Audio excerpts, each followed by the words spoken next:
আজকে আমরা রওনা হলাম বিজয় মিছিল দেখতে। আমাদের বহুকাঙ্ক্ষিত বিজয় মিছিল আজকে হচ্ছে। আমরা আজকে 5ই আগস্ট 2024 সবাই একসাথে যোগ হলাম। হাজার হাজার লাখো লাখো মানুষ রাস্তায় নেমে গেছে বিজয় উল্লাস করতে। দেখুন কত মানুষ আসছে আর আসছে। সবার গন্তব্য একটাই, গণভবন। গণভবন ঘেরাও কর্মসূচি ছিল আজকে, তো তার আগেই গণভবন খালি করে আমাদের প্রধানমন্ত্রী চলে গিয়েছে শেখ হাসিনা। এখন আমরা সেদিকে যাচ্ছি। বাংলাদেশে আর্মি ভাইরা আমাদেরকে অনেক সাহায্য করেছে, তাদেরকে অনেক অনেক ধন্যবাদ।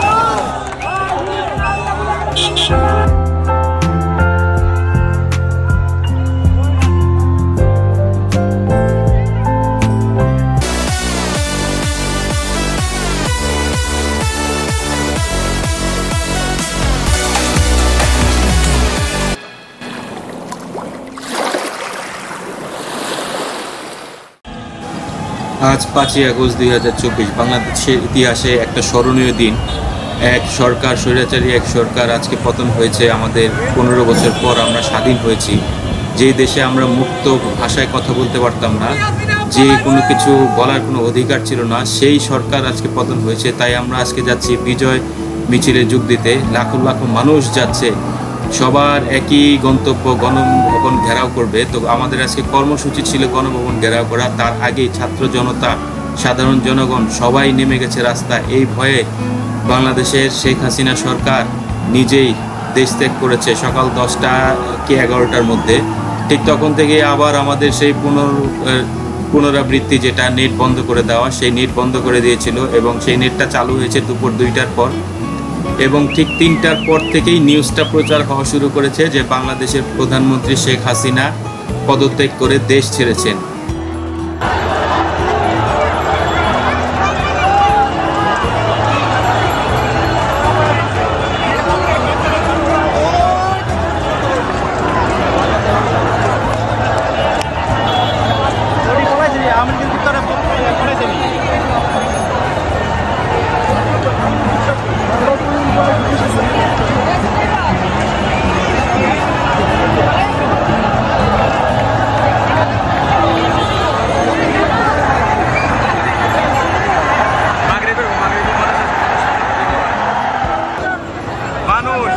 কত মানুষ এই যাইতেছে, সব হয়ে থেকে সব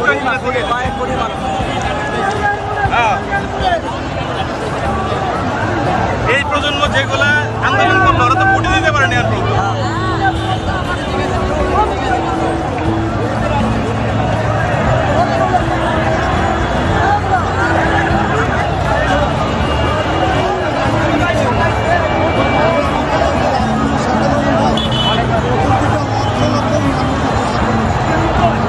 কত আটকাইব।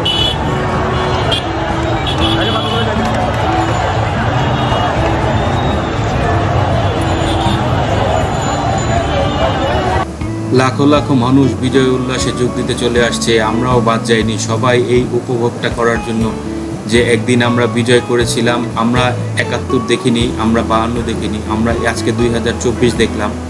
মানুষ কিভাবে কত আনন্দ পায়। একটা সাধারণ মানুষ এত স্বৈরাচারী সরকারের পতন হওয়ার পরে রাস্তায় নেমে গেছে।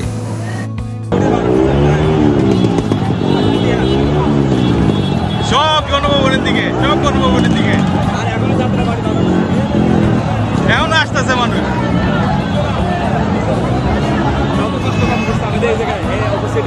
আপনারটা তো এ নেই, হাইটটা করছে।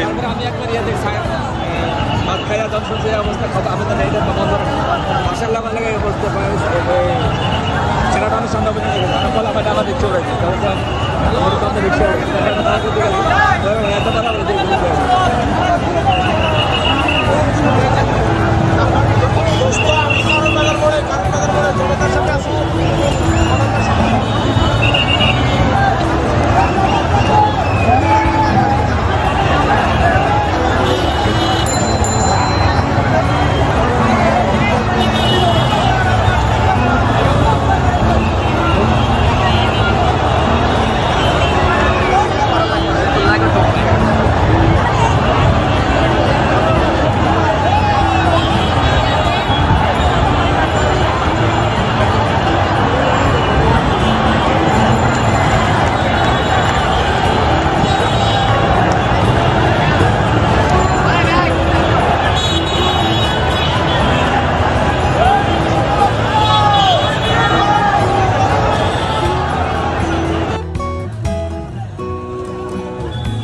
আমাদের আর্মি ভাইরা এই সরকার পতনের ব্যাপারে খুব বড় একটা অবদান রেখেছে। আর যদি 10টা দিন আগে হতো তাহলে আমাদের এতগুলো ভাই রক্তাক্ত হতো না, আমরা আরো আগেই স্বাধীন হতে পারতাম এই স্বৈরাচার সরকারের হাত থেকে।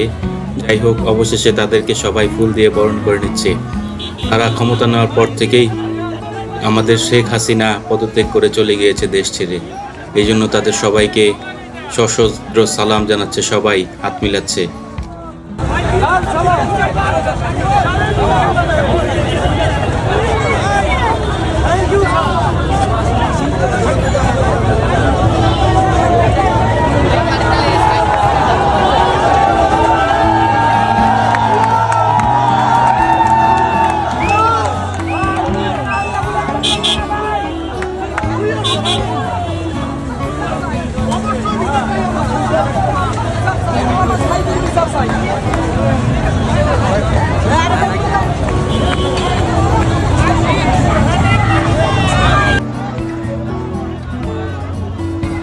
যে গণভবনের বাইরে ভিতরে কেউ ঢোকার কখনো পারমিশনই পেত না, বাইরে অনেক সিকিউরিটি দিয়ে ভরা থাকতো, চারপাশ ঘেরাও থাকতো, সেই গণভবনের ভিতরে আজকে দেখেন লাখো লাখো মানুষ ঢুকেছে এবং তারা যে যার মতো দেখতেছে, ঘুরতেছে এবং সব কিছু তাদের মনের আশা পূরণ করছে যে গণভবনের ভিতরে ঢুকতে পেরেছে। এজন্য তারা অনেক আনন্দিত।